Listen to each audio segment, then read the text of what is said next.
Desididong magdemanda ang isang traffic enforcer laban sa isang motorista sa Cavite. Hindi raw kasi tumigil ang driver noong pinigilan siya matapos makabangga. At diretso pa rin ang sasakyan kahit nakasampa na ang enforcer sa hood. Saksi, si Dano Tingkungko. Sa kuhang yan ng CCTV sa kotseng mabilis na tumatakbo sa bahagi ng Kawit, Cavite noong Lunes, mapapansin ang isang lalaking nakasampa sa hood ng sasakyan. Siya pala ang traffic enforcer na si Michael Trajico. Kwento ni Trajico, buwis buhay siyang sumampa sa hood ng sasakyan matapos takbuhan ng kotse ang nasagi nitong tricycle. Tigil mo ate, tigil mo. Hanggang sa hindi niya tinigil.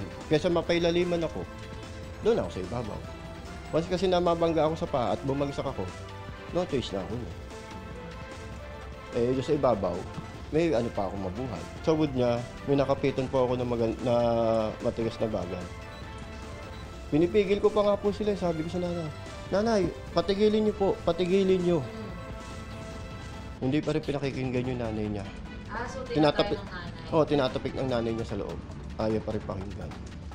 Nasa 15 minuto rin siyang nakasabit hanggang sa makarating sa bahay ng driver. Pagdating sa harapan ng bahay nila, pagbaba niya, minura niya pa ako. Magdemanda ka.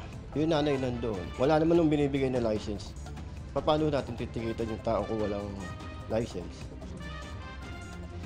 Hiningi ko sa nanay niyo yung license.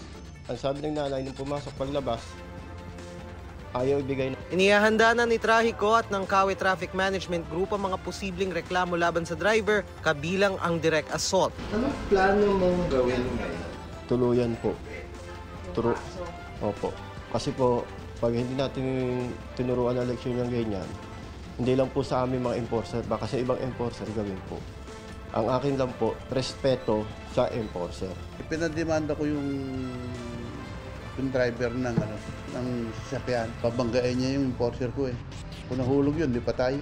Sa isang text message sa GMA Integrated News, hinimok ni Transportation Secretary Vince Dizon si Trajico na ituloy ang demanda laban sa driver. May nagme-message na kasi kay Trajico at inuudyok siyang makipag-areglo na lang. Pinuntahan namin ang bahay ng driver.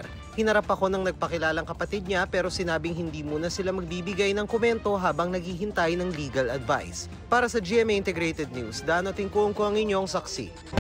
Mga kapuso, maging una sa saksi. Mag-subscribe sa GMA Integrated News sa YouTube para sa iba't ibang balita.